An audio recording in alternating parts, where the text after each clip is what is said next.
En abril de 2024, miles de personas vieron en sus teléfonos celulares un video en el que aparecía el entonces presidente López Obrador anunciando una oportunidad histórica para invertir en acciones de petróleos mexicanos.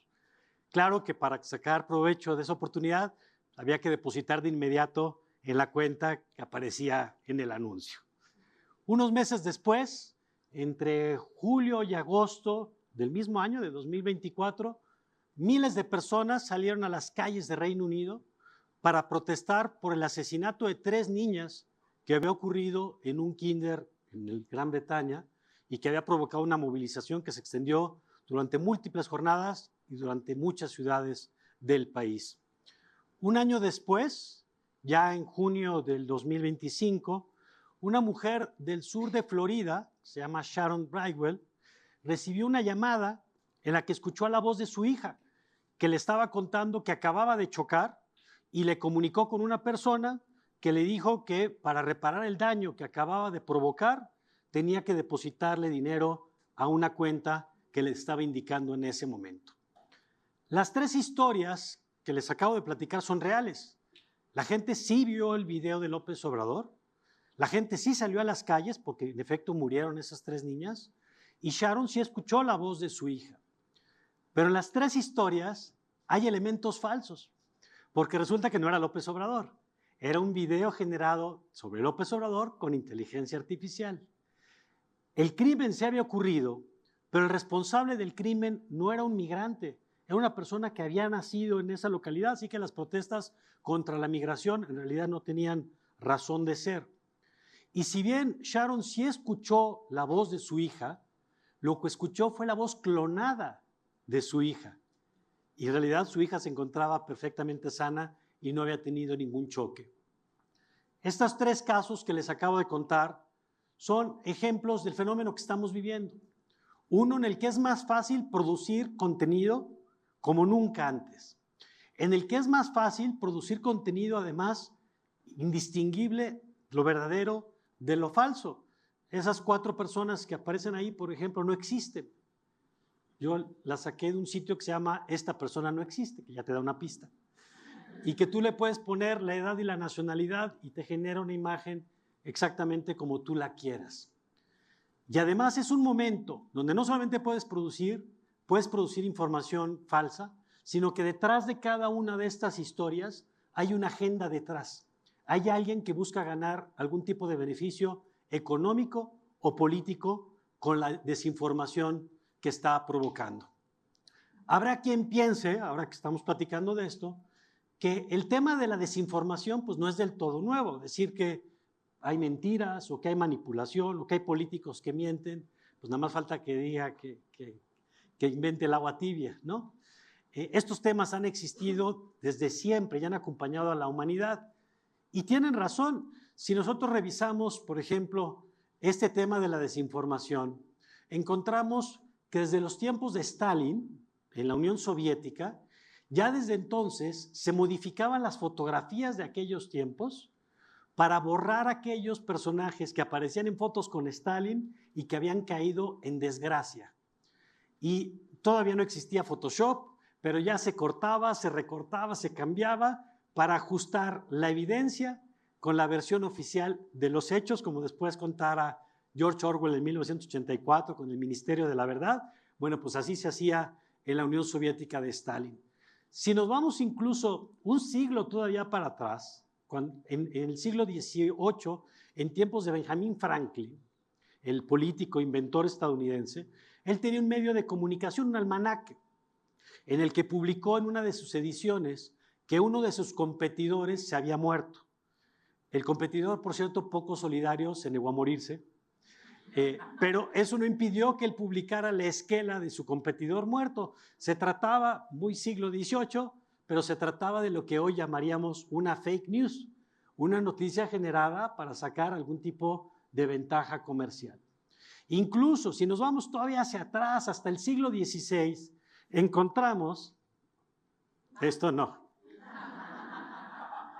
eso lo encontramos un poquito después, encontramos que desde que se inventó la imprenta ya había una discusión de quienes decían, oigan, pero esto va a ser el caos, porque ahora, pues, ¿quién va a controlar qué se publica y qué no se publica y cómo va a circular la información? Siglo XVI ya estaban debatiendo sobre los riesgos de la desinformación, como estamos discutiendo en este momento en el siglo XXI. Y entonces esto es importante porque dice Anthony Giddens, un sociólogo, que el riesgo de los observadores, como todas y todos nosotros que estamos aquí, es pensar, uno, que lo que estamos viendo es lo mismo de siempre, que pues no hay nada nuevo y es la misma desinformación de todos los siglos, o dos, pensar que lo que estamos viendo es algo completamente nuevo y nunca había ocurrido antes. Bueno, yo lo que les quiero decir este día es que sí, la desinformación no es nueva y la batalla por la verdad no empezó ahora, pero el cóctel, el conjunto de circunstancias que están reunidas en este momento forman una tormenta perfecta que facilita el tema de la desinformación. ¿Cuáles son estos factores que explican por qué nos cuesta tanto trabajo de pronto distinguir lo verdadero de lo falso y por qué nuestros teléfonos están llenos en este momento de información sobre múltiples temas que no es real? El primer factor tiene que ver con la tecnología, con el cambio tecnológico. Y es que desde la llegada de Internet se democratizó la capacidad de producción. No es casual que el mismo debate que se daba con la invención de la imprenta es el debate que se dé ahora en el siglo XXI con la inteligencia artificial, porque lo que hacen estas dos tecnologías fue democratizar la capacidad de producción.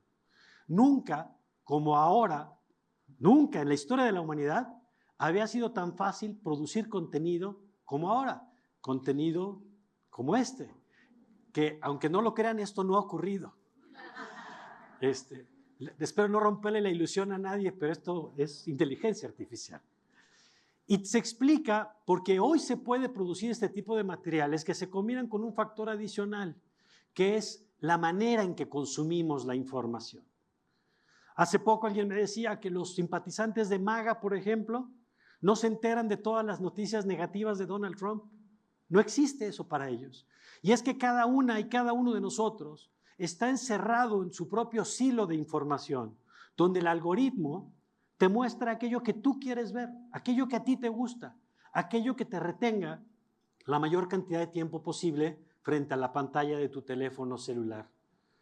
Esta combinación de la producción de información con la circulación de información, este ecosistema de la información, se combinan además con otro factor que tiene que ver con un cambio cultural. Uno que viene incluso desde antes de la inteligencia artificial, que viene desde mediados del siglo XX, cuando desde la sociología o desde la filosofía se empezó a cuestionar, por ejemplo, si la verdad pues era en realidad una verdad o si había varias verdades, o si lo que llamábamos verdad no era a veces más que el punto de vista de alguien con poder que decía esto es lo verdadero y dejen de discutir. Y entonces hoy, por ejemplo, como resultado de esas teorías y deliberaciones públicas, entendemos que la familia pues puede ser de muchas formas, puede venir en múltiples empaques una familia, no hay una sola definición de familia. Y esto lo digo porque el resultado de estas teorías es que se ha logrado avanzar en temas como la diversidad sexual o en temas como el feminismo, que nos han obligado a replantearnos si lo que creíamos verdadero pues en realidad era una forma de organización que no necesariamente era correcta, y lo que está claro es que no necesariamente era la única. Cambio tecnológico combinado además con un cambio cultural. El problema de ese cambio cultural es que nos ha llevado a la lógica de pensar que todas las opiniones son igual de valiosas que los hechos, o que todas las opiniones tienen el mismo valor, o que tienen la misma legitimidad y el mismo peso, al absurdo de llegar a equiparar, por ejemplo, que quienes piensan que la Tierra es plana, los terraplanistas, pues merecen el mismo lugar en la mesa que los que basan su opinión basada en la evidencia. Qué bueno que se respeten las opiniones, pero no podemos poner a todas las opiniones como si fueran hechos, ni podemos poner a todas las opiniones en el mismo estatus de legitimidad, porque entonces ahí muere la verdad. A este segundo factor, que tiene que ver con el cambio cultural, agrego un tercero, que tiene que ver con el cambio político, y es la llegada en buena parte del mundo de actores que de pronto decidieron que la verdad pues es un traje opcional, ¿no?, al que no se tienen que ceñir necesariamente, y que a veces en forma de los otros datos o de hechos alternativos se puede presentar información que no es real, pero lo importante es que coincide con el discurso político, con la estrategia, al grado de que en un debate presidencial se pueda decir que los migrantes de una comunidad se comen a los perros y los gatos de la gente que vive ahí. Esto no es noticia falsa. La noticia falsa es que se los comieron. La noticia real es que sí lo dijo, por ejemplo, Donald Trump en un debate presidencial. Esta combinación de factores tecnológicos, factores culturales y factores políticos ya están teniendo consecuencias en la vida cotidiana de millones de personas. Hay estudios que muestran, por ejemplo, que en Estados Unidos bajó el número de personas que acuden a vacunarse, porque producto de la desinformación ya no saben si la vacuna es buena o mala y prefieren no vacunarse y por eso regresan fenómenos como el tema del sarampión y otros que hemos visto. El tema de la confianza en el mundo, diversas mediciones muestran que está bajando, porque con la desinformación desconfiamos de los gobiernos, desconfiamos de los medios, desconfiamos incluso entre nosotros mismos todavía más. Y hay estudios que muestran que cada vez más personas reconocemos, me incluyo, que a veces nos cuesta más trabajo ver una noticia y saber si es real o es verdadera. Esto es importante porque todas y todos nosotros que estamos aquí tomamos decisiones a partir de la información que tenemos disponible. A partir de la verdad o de la mentira es que tomamos decisiones. Por ejemplo, ¿cómo puedo saber yo si un medicamento es bueno o es malo si me llega a mi muro de Facebook información falsa para venderme un producto milagro? ¿Cómo puede una mujer, por ejemplo, gestionar su imagen cuando hoy se utilizan las fotos que compartió de buena fe en sus redes sociales para producir pornografía usando inteligencia artificial? ¿Cómo puede una persona decidir el sentido de su voto si la información que está recibiendo es información falsa sobre los acontecimientos, como les platicaba hace rato sobre el tema del Reino Unido? Esto tiene implicaciones en el ámbito personal, pero tiene implicaciones también en el ámbito colectivo, en el ámbito público.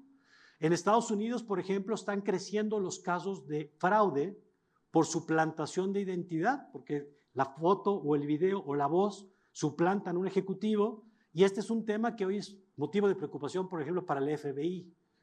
Los conflictos sociales, producto de la manipulación como el del Reino Unido que les contaba, son un tema de preocupación y de seguridad nacional para muchos países, incluyendo, por ejemplo, espacios como la OTAN. Y entonces la gran pregunta que tenemos que hacernos es cómo responder frente a la desinformación. ¿Qué podemos hacer frente a esto que les estamos platicando esta mañana? Y yo les tengo buenas noticias. No crean que nada más vine aquí a asustarlos. La buena noticia es que no estamos solos en la lucha contra la desinformación. Desde los medios de comunicación, por ejemplo, se está haciendo parte de la tarea. Desde principios de este siglo, los periodistas están haciendo ejercicios de verificación o fact-checkers, que lo que hacen es tomar la información disponible o revisar los discursos de los políticos y ver si eso es verdad o eso es falso.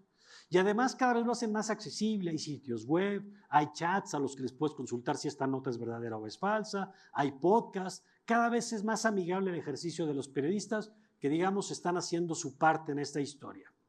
Algunos gobiernos están tomando en serio el tema.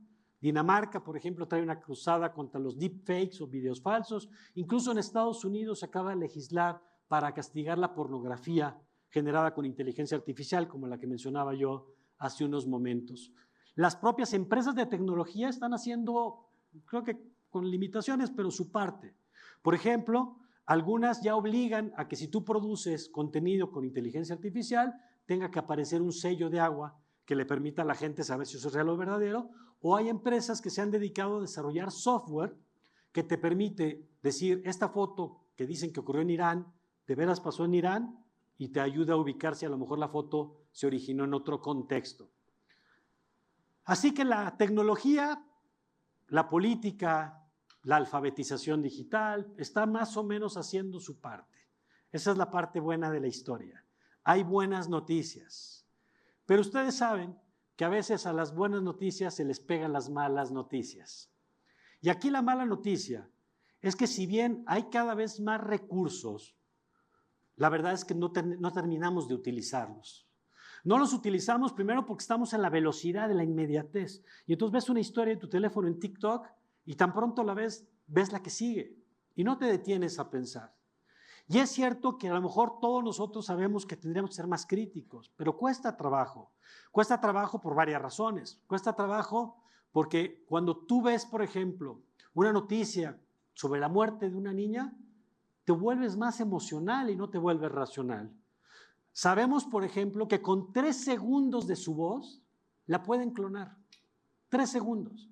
Pero si yo escucho una llamada de teléfono y del otro lado de la línea escucho la voz de un familiar, difícilmente voy a tener la frialdad para contrastar la información. Y además hay un elemento en contra. El cerebro juega en contra en esta ocasión porque estamos cableados para reaccionar ante las amenazas. Y durante milenios nos hemos acostumbrado a pensar que lo que vemos y lo que escuchamos es verdadero. Y ahora resulta que ver y escuchar algo no es suficiente para estar seguro que eso que estás viendo es realidad. Así que a estas alturas de la plática, pues yo espero haberlos inquietado un poquito, porque lo que quiero dejarles hoy es que algo está pasando con materia de desinformación y es algo grave que merece nuestra atención. Pero no los voy a dejar ir sin compartirles algunos recursos sobre cómo hacer frente a esto que está pasando y que enfrentamos todos los días desde nuestras tablets, desde nuestros teléfonos, desde las computadoras que usamos cotidianamente todas y todos nosotros. 5 recursos que quiero compartir con ustedes que aplican para todas y todos de todas las edades. Te dediques a lo que te dediques porque a todos nos pasa esto. Aquí no hay, a mí no me pasa, a mí no me cuela la noticia falsa. A todos, a lo mejor no te enteraste, que es peor, pero a todos nos cuelan la noticia falsa. 5 recomendaciones. Primero, cuida tu emocionalidad, porque muchas de las noticias lo que buscan es alterarte, porque cuando tú estás emocionalmente alterado, eres más vulnerable. Pregúntate, por tanto, ¿qué emoción me hace sentir esto? Indignación, enojo, preocupación. ¿Qué siento cuando veo esta noticia? Eso es importante porque eso te habla de hacia dónde, cuál es la intención de quien me está dando ese tipo de información. Segundo, verifica la fuente. Qué bueno que te llegó a tu grupo de WhatsApp, al de los primos, al de los tíos, al de la oficina, al de la prepa. Pero ¿quién es la fuente de esa información? ¿De dónde salió esa historia? ¿Qué medio o qué institución es la que firma el contenido que estás viendo en ese momento? Tercero, cuestiona el contenido. A ver, yo también vi el video del canguro que se iba a subir al avión. Yo hasta firmé en Change para que lo dejaran subir. Y a mí me encantaría que los gatitos que se echaban clavados fueran reales y fuera deporte olímpico. Pero cuando algo que estás viendo en tu teléfono es demasiado extraño o demasiado atractivo, como la inversión de Pemex de López Obrador, o algo se sale de la norma, o peor, cuando algo coincide demasiado con lo que tú piensas, es cuando tienes que ser más crítico frente a lo que estás viendo y entonces acudir al punto 4. Contrasta la información, porque si esa noticia solo está en tu grupo de WhatsApp, una de dos, o eres agente de la CIA, o esa información es falsa. Porque si esa información no la encuentras en ningún otro lado, probablemente la información que estás viendo no corresponde con la realidad. Y el quinto paso, cuida la acción. Porque muchas de estas noticias lo que van a buscar es que hagas algo, que deposites dinero, que cambies tu voto, que apoyes a alguien. Algo va a querer de ti. Si tú controlas tu acción, controlas el efecto final que eso va a tener. Por último, yo solamente quiero invitarles a que se sumen a este movimiento. Un movimiento que parte de la premisa de que pese a todo lo que hemos platicado esta mañana, pese a esta capacidad de producir contenido, la verdad existe, que no todos son opiniones, que hay hechos que no puedes refutar, que la verdad existe y que es importante, que la verdad es necesaria para la toma de decisiones, porque la verdad es lo que nos permite elegir en lo individual y en lo colectivo. La verdad también es el terreno común en el que nos encontramos para poder discutir, y podemos estar de acuerdo o no, pero sobre un terreno común. Si no tenemos la verdad, vivimos en universos paralelos en los que no nos podemos encontrar. Y si ustedes creen como yo que la verdad existe y que la verdad importa, sigamos dando juntos la batalla por la verdad. Muchas gracias.